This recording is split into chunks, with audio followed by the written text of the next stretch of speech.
Item ಯಾವುದೇ ಇರಲಿ try ಮಾಡಿ ಆಚಿ ಚಿಕನ್ ಮಸಾಲಾ. ಸಚಿವಾಕಾಂಕ್ಷಿಗಳು ಮತ್ತೆ ದೆಹಲಿ ಪರೇಡ್ ಹಿನ್ನೆಲೆ ರಾಜ್ಯ ವೀಕೆಂಡ್ ಪ್ರವಾಸ ರದ್ದು ಮಾಡಿದ್ದಾರೆ.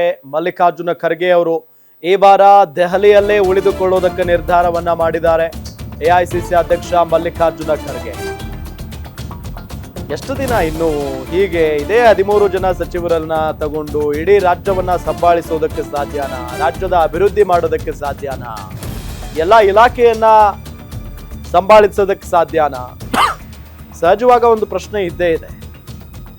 ಸೊ ಹಂಗಾಗಿನೇ ಈಗ ಸಚಿವಾಕಾಂಕ್ಷಿಗಳು ದೆಹಲಿ ಹತ್ತ ಪರೇಡ್ ನಡೆಸಿದ್ದಾರೆ. ಅವರನ್ನ ಭೇಟಿ ಮಾಡ್ಬೇಕಲ್ವಾ? ಹಾಗಾಗಿ ಈ ಬಾರಿ ಈ ವೀಕೆಂಡ್ ಕರ್ನಾಟಕಕ್ಕೆ ಬರಬೇಕಾಗಿತ್ತು ಮಲ್ಲಿಕಾರ್ಜುನ ಖರ್ಗೆ ಅವರು. ಅದನ್ನ ವಿಸ್ತರಣೆ ಮಾಡಿದ ಅಥವಾ ಮುಂದೆ ಹಾಕಿದ್ದಾರೆ. ಇಲ್ಲಿ ಸಚಿವಾಕಾಂಕ್ಷಿಗಳು ಬರ್ತಾ ಇರುವಂತಹ ಹಿನ್ನೆಲೆಯಲ್ಲಿ ಅವರನ್ನ ಭೇಟಿ ಮಾಡಿ ಮಾತುಕತೆ ನಡೆಸಬೇಕಲ್ಲ ಎಐಸಿಸಿ ಅಧ್ಯಕ್ಷರು. ಹಾಗಾಗಿ ನಿನ್ನೆಯಿಂದಲೂ ಕೂಡ ಸಚಿವ ಸ್ಥಾನದ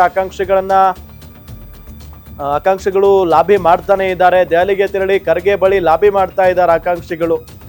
ರಾಜ್ಯಕ್ಕೆ ಬಂದ್ರೆ ಇನ್ನಷ್ಟು ಲಾಬಿ ಜಾಸ್ತಿ ಆಗುತ್ತೆ ಅಂತ ದೆಹಲಿಯಲ್ಲೇ ಠಿಕಾಣಿ ಹೂಡಿಬಿಟ್ಟಿದ್ದಾರೆ ಎಐಸಿಸಿ ಅಧ್ಯಕ್ಷರು.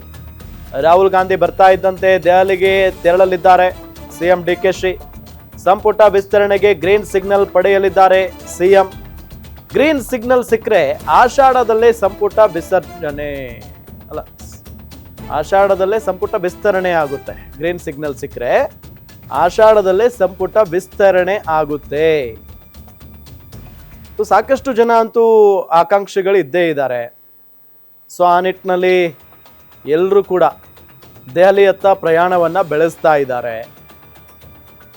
ಈಗ ಕರ್ನಾಟಕಕ್ಕೆ ಏನಾದರೂ ಈ ಸಮಯದಲ್ಲಿ ಬಂದ್ಬಿಟ್ರೆ ಎಲ್ಲರೂ ಕೂಡ ಮಲ್ಲಿಕಾರ್ಜುನ ಖರ್ಗೆ ಅವರು ಹಿಂದೆನೇ ಇರ್ತಾರೆ, ಶಾಸಕರುಗಳು, ಸಚಿವಾಕಾಂಕ್ಷಿಗಳು. ಸೊ ಹಂಗಾಗಿ ಯಾರೆಲ್ಲ ಬರ್ತಾರೋ ಬರಲಿ, ಇಲ್ಲೇ ಮಾತನಾಡ್ಸೋಣ ಅನ್ನೋ ನಿಟ್ಟಿನಲ್ಲಿ ದೆಹಲಿಯಲ್ಲೇ ಠಿಕಾಣಿ ಹೂಡಿದ್ದಾರೆ ಮಲ್ಲಿಕಾರ್ಜುನ ಖರ್ಗೆ ಅವರು.